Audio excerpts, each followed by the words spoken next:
Привет! Если ты был в ТикТоке и ты слышал вот это,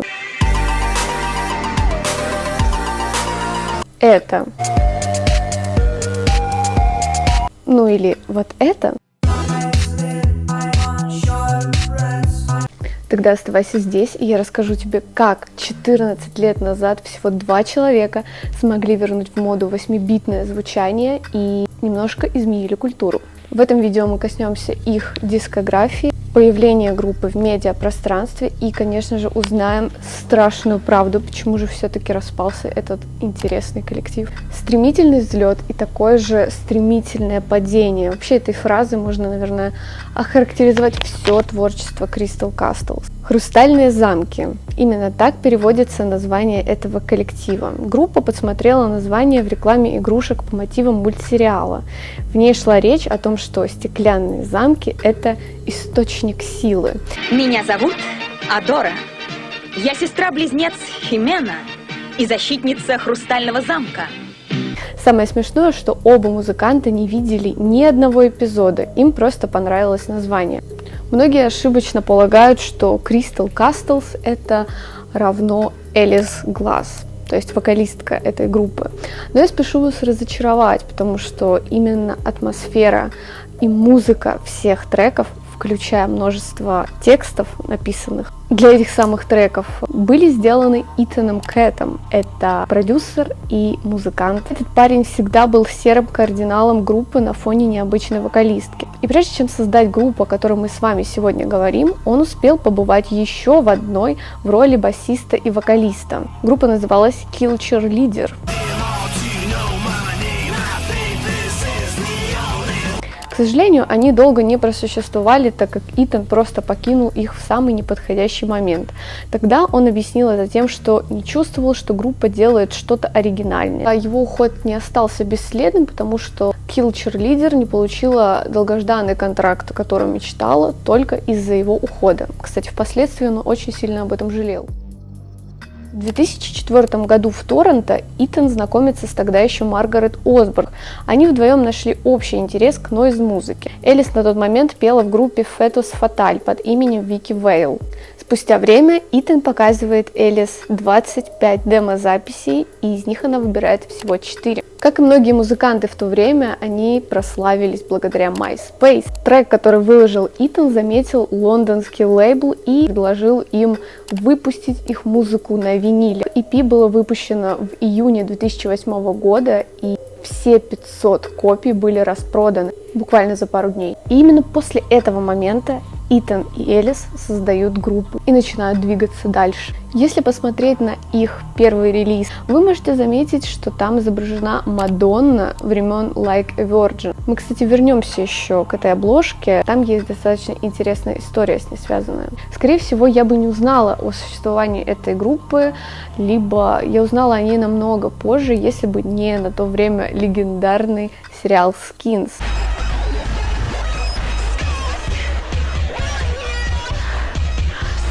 Где был использован их трек Alice Practice. В подростковом возрасте, да и, наверное, сейчас для меня это одна из самых меланхоличных, мрачных групп, в которых есть заразительная электронная музыка.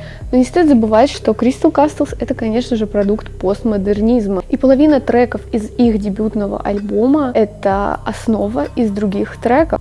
Например, анатомия моего любимого трека Vanished была создана полностью из трека группы Ванши. То есть тут была такая игра слов.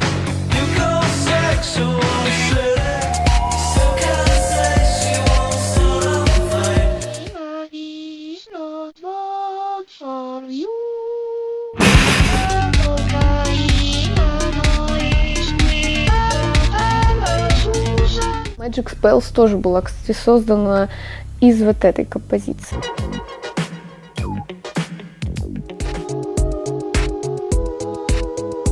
Плохо ли это? Думаю, нет. Здесь как раз таки очень классный пример того, как можно воровать как художник. То есть они сделали из оригинальных композиций что-то более цепляющее и, наверное, чуть более интереснее, чем оригинал. Забавно, что Итан говорил, что он хочет создать самую раздражающую музыку в мире, но судьба расположилась так, что он создал самый мейнстримный продукт, который можно было только придумать, и это была группа уже с большой армией фанатов и многочисленными турами. Crystal Castles — это, естественно, не про коммерцию, но их коммерческому успеху послужил еще совместный трек с Робертом Смитом из группы The Cure. Господи, Роберт.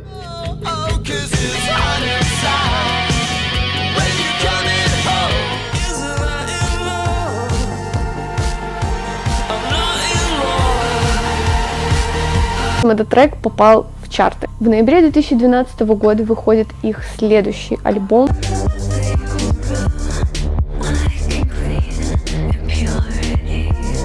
Причем он получается не хуже, чем предыдущие пластинки. Более того, он становится чуть ли не библией для пользователей Tumblr. Просто я хочу вернуть это время. И это была последняя пластинка, в которой участвовала Элис Гласс. Эта парочка создавала образ музыкантов, которые будто бы находятся в глубочайшей депрессии. Их клипы поражают своей необычной подачей, а солистка будто всегда находится в нетрезвом рассудке. В марте 2008 года Элис сломала 2 ребра в автомобильной аварии, но продолжала тур. Выступление Crystal Castles было остановлено раньше запланированного, после того, как Гласс залезла на колонку перед треком Alice Practice и была выхвачена толпой во время исполнения песни Yes No. В 2011 году она 5 месяцев выступала на костылях. А в 2013 году всем слушателям было заметно, что Элис явно нездорова. И на концерте Crystal Castles это заметили, потому что после исполнения одного из треков она обхватила свою голову обеими руками. В общем-то, выяснилось, что Элис страдала от пищевого отравления, но она все равно продолжала выступать. Что случилось дальше? А дальше случился ультра-вайленс. Оказалось, что у Итана и Элис были отношения на протяжении всего существования группы. Многим это было очевидно, но они никогда не объявляли о своих отношениях. И в октябре 2014 года Элис объявляет о своем уходе из группы, чтобы заняться сольной карьерой. В июле 2015 года Элис выпускает свой дебютный сингл.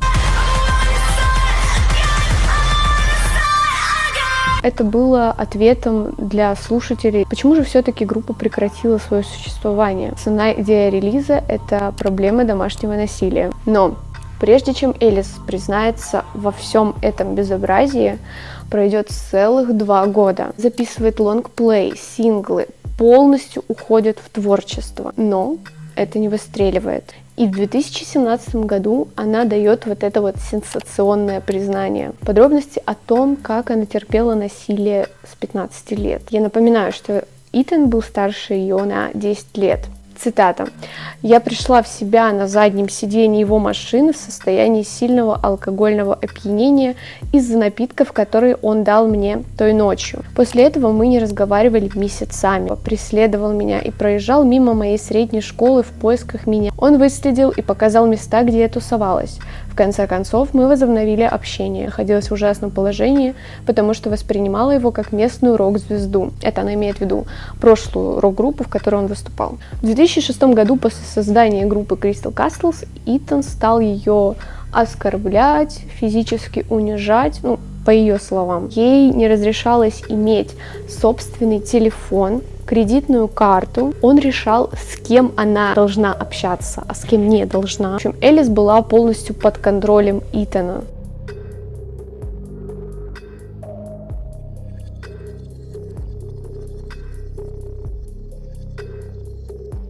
Он не уставал ей повторять, что она фрик в их коллективе, что слушатели приходят слушать исключительно его музыкальные партии. Одного портала, с которого я, кстати говоря, брала эту информацию, она его официально подтвердила. Она рассказывала там о том, что он разбивал дверь, запирал ее в комнатах и обронил один раз такую фразу, что феминизм сделал ее мишенью для насильников, и что только якобы Итан может ее защитить. В общем, у них происходил там полный трэш, вплоть до того, что он якобы заставлял ее заниматься этим самым, просто чтобы она смогла оставаться в группе. Если она не выполняла эти условия, он мог ее выгнать. Конечно же, Итан не промолчал, и он дал свой комментарий на этот счет. «Я возмущен и обижен недавними заявлениями Элис обо мне и наших предыдущих отношениях. Ее история – чистая выдумка, и я консультируюсь со своими адвокатами по поводу своих правовых возможностей. К счастью, есть много свидетелей, которые могут и подтвердят, что я никогда не оскорблял Элис». В ноябре он подает иск о клевете, что якобы она распространяет ложную информацию о нем в интернете, что из-за ее обвинений Crystal Castles потерпел необратимый ущерб. После этого трэша Итану пришлось отменить свое турне по Северной Америке. И он посчитал, что отмена тура ему обошлась в $300 000 убытков. Элис также вспоминала о работе в команде примерно так. «У нас была большая команда людей, и они должны были смириться с тем, что закрывают глаза на то, как он обращается со мной. Если они заступались за меня или проявляли какое-либо беспокойство, они не задерживались в команде, и это стало абсолютной нормой». Она рассказала, что она была не единственной жертвой в этой истории. И есть еще как минимум 4 девушки, которые могут дать свои показания на этот счет. Но знаете, что самое криповое в этой истории? Это то, что, скорее всего, не единственные девочки, которые общались с ним в то время, и он предпочитал возраст от 14 до 19. Актер, который работал с группой Crystal Castles и помогал им с клипом, рассказал о том, что Итан был помешан на контроле за Элис, плюс он ревновал ее ко всем мужчинам, которые просто находились рядом с ней в команде. Музыкант Picture Plane тоже не промолчал и опубликовал информацию об Итане у себя на странице. Так как он был с ними в их последнем туре, он сказал, что Итан и Элис вели себя очень странно, когда они ехали в автобусе, они просто не разговаривали друг с другом. Но опять же, его комментарий это никак не соотносит к тому, что он действительно там делал какие-то такие дела. Но в декабре полицейская служба уже подтвердила информацию о том, что в отношении музыканта ведется расследование Ссылаясь на расследование и свой иск против Элис, адвокат Итана сказал для Daily Beast что-то вроде «закройте свои рты и не комментируйте обвинения этих женщин». Он начал прикрываться презумпцией невиновности и сказал, что их заявления не соответствуют реальности. Якобы это не совпадение, особенно в свете давности последних событий, происходящих с MeToo. Подробности отношений с его фанатками стали раскрываться постепенно. Перенесемся в 2002 год, когда Итан был в той самой группе чирлидеров. 14-летняя девочка Сара, все имена жертв придуманы в целях безопасности, кстати. И фото, к сожалению, этих дам не будет. Он знакомится с Сарой на съемках фильмов в Торонто. Она стала рассказывать о том, что она подошла к Итану как фанатка, начала рассказывать о том, как она любит его группу. И, внимание, в их разговоре одним из первых вопросов, которые он ей задал, был ее возраст. То есть он узнал, что ей 14 лет, и он начал с ней тусить и общаться. Ему на тот момент было 24 года. Извините, но это как минимум странно. Их общение ограничивалось исключительно электронной почтой, где она рассказывала ему, как восхищалась группой, но при этом она чувствовала себя ужасно, потому что вспоминала характер их сообщений. У девушки нашлось много фото с Итаном и ее друзьями, где они тусуются на концерте. В целом журнал, который опубликовал разгромную статью по этому поводу, у них ведется очень большая подробная хроника событий, которые происходили в то время, в котором даже есть сообщения от Итана, которые все это подтверждают. Но меня немного смутил тот факт, что жертва пишет насильнику, что она поздравляет его с днем рождения, с его 25-летием, и он ей отвечает что-то вроде... Сара сказала, что считает это сообщение поворотным моментом, и вспоминает, цитата: «Я начала чувствовать себя жалкой и начала понимать неуместность происходящего. Я нашла парня своего возраста и перестала ходить к Итану в группу». Однако во всех документах отсутствует одна фотография, которую Итан запретил ей показывать. На 15-летие родители Сары привезли ее на концерт к Итану, и после шоу Итан повел ее фотографироваться. Но он привел ее не в какое-то людное место, он привел ее за кулисы в какой-то темный угол, схватил надувную куклу и сказал держать эту куклу при этом он начал лизать ей лицо. Вы можете сказать, ну типа, а что здесь такого, да? Ну полизал он ей лицо и полизал, да? Но я напомню, что это взрослый мужик, и выглядит он вот так. Вы бы очень хотели, чтобы вам лизал лицо вот этот чувак. Не, ну очевидно, эта девушка была и не против, в принципе, чтобы он ей полизал лицо и сфотографировал это. Но впоследствии она уничтожила эту самую фотографию, которая, возможно, могла бы быть крутой уликой. Мы не знаем контекст их отношений, как они общались, о чем они общались. Но то, что она писала ему, поздравляла его с днем рождения, при этом ее родители возили ее же на концерт к этому Итану, у меня здесь закрадываются кое-какие вопросики насчет этой девушки. У той самой группы Итана был трек, который назывался So Young. Она была записана в 2004 году. И там есть очень странные строки.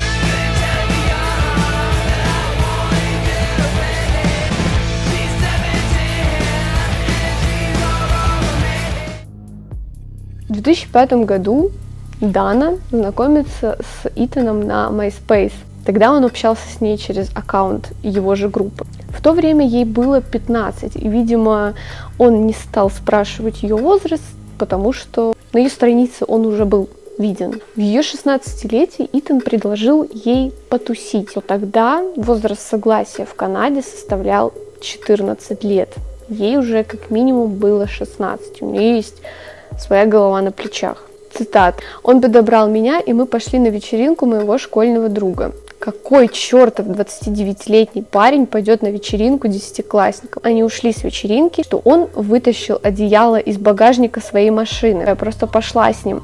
В общем, у них случилось это самое, и он ее отвез домой. И в течение 5 следующих лет она все равно продолжила с ним общаться и встречаться. Из подробностей он всегда ее возил в какие-то вонючие мотели с почасовой оплатой, пустые квартиры с грязными матрасами. У меня вопрос к вам, девочки, где ваше уважение к самой себе? Типа, ты ездишь по каким-то квартирам обоссан, потом ты расскажешь, что ты страдала в этом, да? Ты чё, дурак, блядь?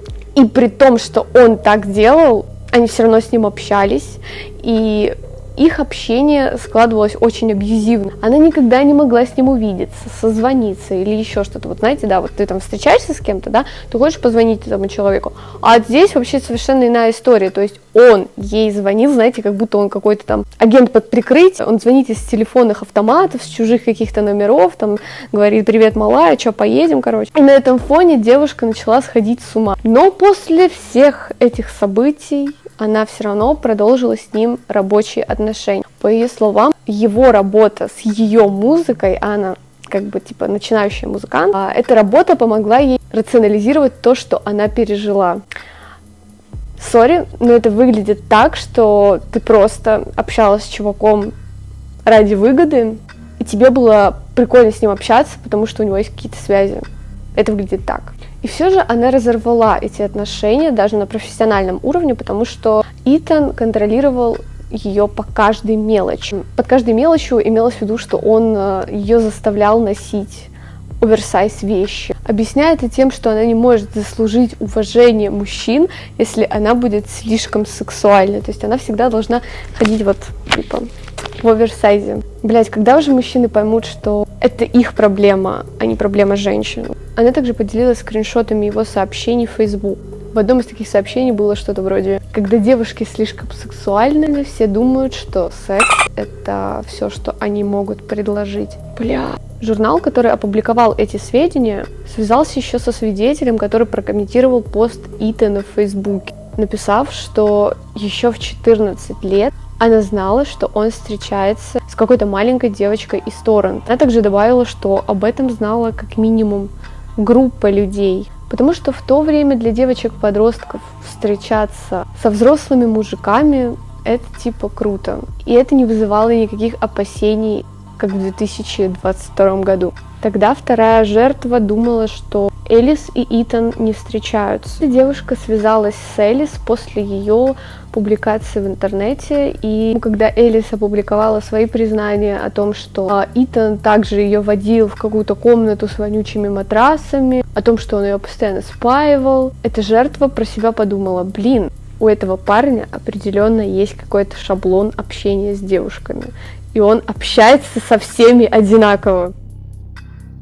Уже в 2012 году, когда группа Crystal Castles уже существовала довольно-таки большое время, и у них была большая фан-база, появилась девушка Лия, которая общалась с Итаном и была на английском фестивале Crystal Castles, собственно, в футболке с Crystal Castles.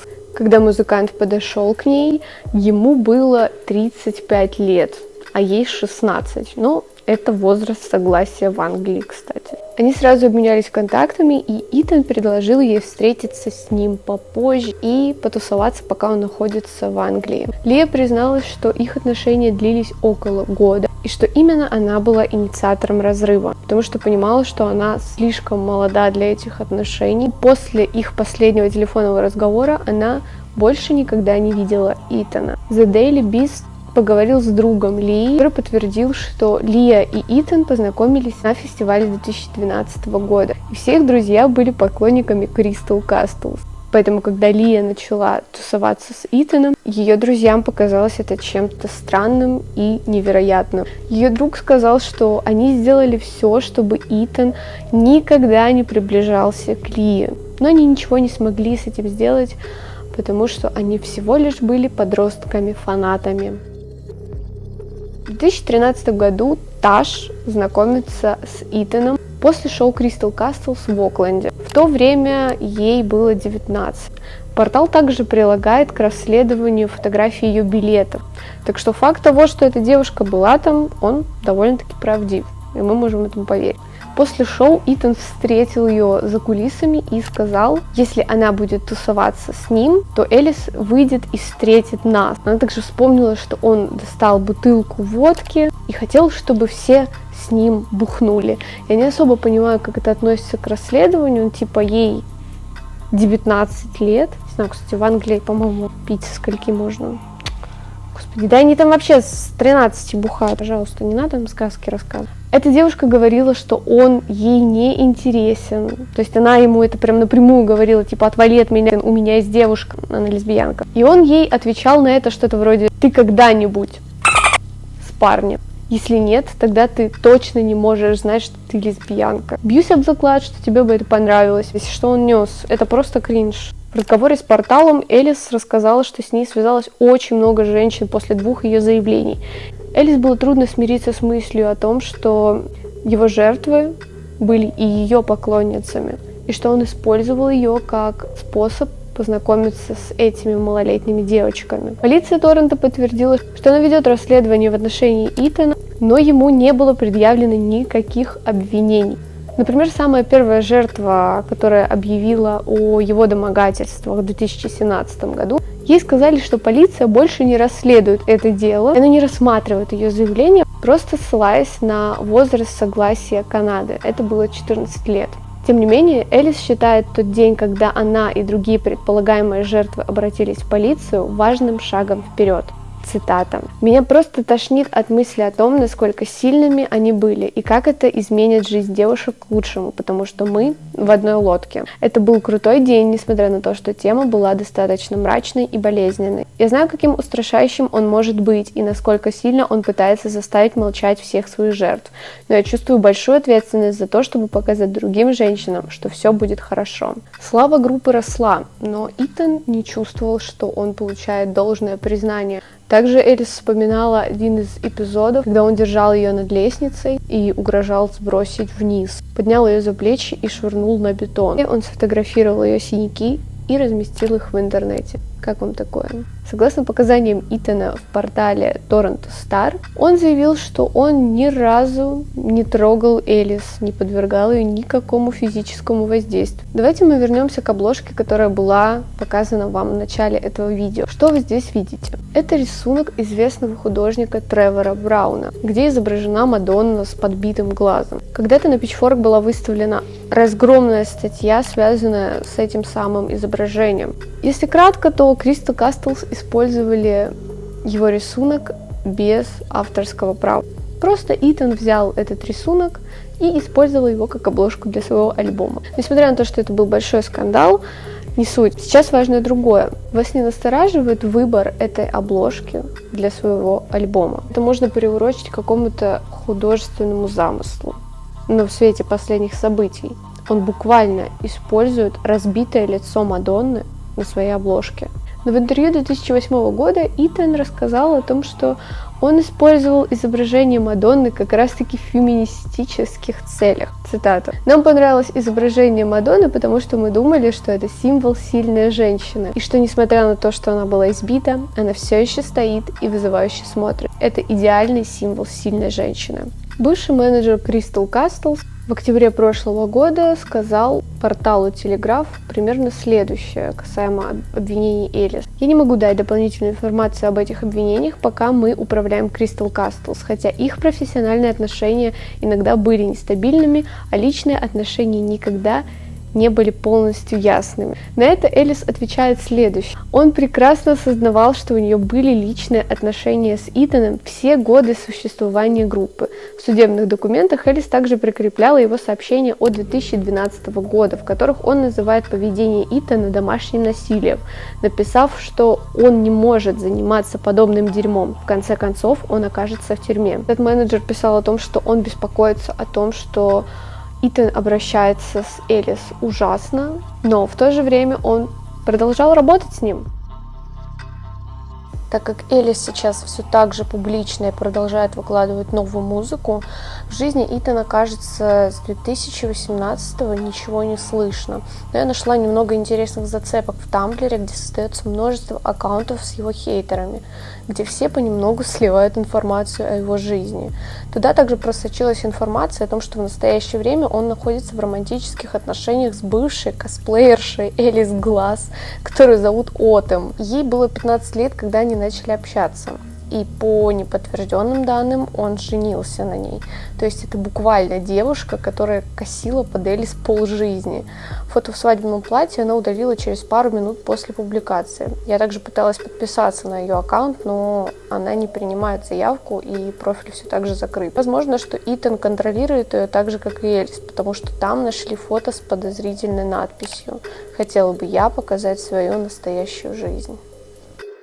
Если обвинения Элис верны, они ставят вопрос о том, как долго Итан мог так унижать и терроризировать свою коллегу по группе. Как они могли гастролировать, работать с прессой, звукозаписывающими компаниями, менеджерами. Там просто колоссальное количество людей, которые работало с группой, и при этом ничего, все молчали. Все ничего не говорили. Есть цитата от Элис. Речь шла о деньгах. Они молчали, чтобы получать 10 или 15% от выручки группы. И они безжалостно лгали всем молодым женщинам в лицо. Итан действительно отказался подписывать партнерское соглашение. То есть полностью финансы группы принадлежали ему. Я не говорю, что это несправедливо. Возможно, это действительно была договоренность между ними. У него есть привилегии. Поэтому все это выглядит так, как будто они били лежачего человека. То есть они ставили беззащитную девушку в какую-то непонятную ситуацию. А если он действительно издевался над ней, ее бил, делал какие-то плохие вещи, то почему на это, блядь, никто не обращал внимания? Я просто не очень хочу в это верить. Просто что настолько всем было похуй. Я рада, что сейчас уже последние годы ситуация немножечко меняется в другую сторону, что все об этом начали говорить. Я не хочу полностью отвечать за то, что вот да, действительно, там, возможно, что-то было. Возможно, и нет. Возможно, она тоже могла это придумать, потому что была ситуация с каким-нибудь Джонни Деппом, его женой бывшей. Когда стрелочка поменялась, и женщины — это не ангельские сущности, они тоже могут говорить и делать плохие вещи, как и мужчины, да. Вообще, Элис была полностью уверена в том, что она выиграет судебный процесс, хотя бы потому, что она говорит правду. Она просто апеллировала этой самой правдой. Но команда Итана, в числе адвокатов его самого, сделали ей встречный иск, где приурочили ее заявление к компании #MeToo, которую я сейчас косвенно и затронула, что в теме действительно было очень много заявлений от женщин, ничем не прикрепленных, да. Не говорю сейчас про ситуацию с Эпштейном, еще с кем-либо. Было еще помимо этих громких дел много заявлений, где не подкреплялись никак слова. То есть все это было на добром слове. Команда Итана также использовала какой-то тупейший аргумент, прикрепив к делу ее сообщение в электронной переписке с Итаном за 2012 год, вдумайтесь. Она когда-то с ним общалась, там было просто какое-то милое сообщение. Но как это отрицает то, что человек действительно мог ее бить? Типа, одно голосовое сообщение может отменить все то, что он делал? Типа, вы серьезно? Это никак не отрицает того, что он, возможно, совершал. Окей? Абьюзивные отношения — это такой парадокс. То есть люди могут общаться хорошо моментами, а моментами они просто ненавидят друг друга. Это вообще не аргумент. То есть меня в этом плане команда Итана просто убила. Типа что? В итоге дело было прекращено, а альбом Amnesty 2016 года стал последним у Crystal Castles. Да, Итан уже выступал с другой вокалисткой, они уже не выпускали ничего несколько лет. Не считая некоторых сливов на Ютубе и еще некоторых порталах, которые причисляют Crystal Castles и говорят, что это демо-записи. Вот, кстати, вот один из них.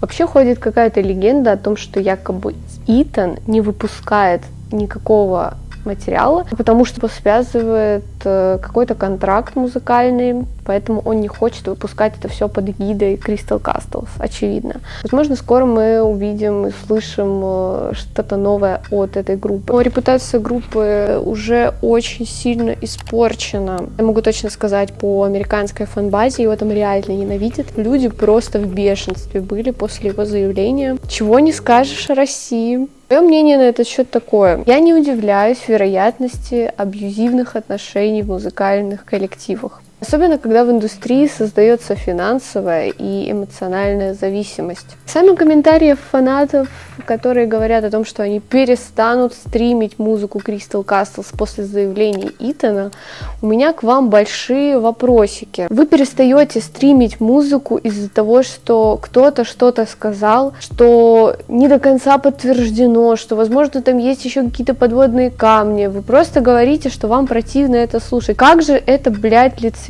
Это так лицемерно. Насколько же вам плевать на собственное мнение? Я, например, не собираюсь себя сдерживать в том, что я действительно хочу делать.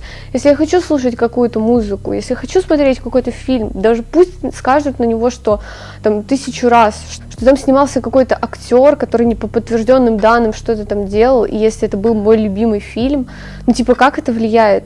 Я привыкла разделять творчество и личное. В отношении Crystal Castles у меня именно такое мнение. Типа, мне как нравилась их музыка, так и нравится. Я как слушала первые дебютники их, так и буду их слушать. Блять, потому что я хочу это делать. Я не собираюсь корчить из себя какого-то моралфага и прогибаться под какое-то давление общества. В общем, я желаю Элис справиться с этим действительно травмирующим опытом, потому что ей именно я склонна верить. Спасибо за просмотр и до скорых встреч в следующих видео.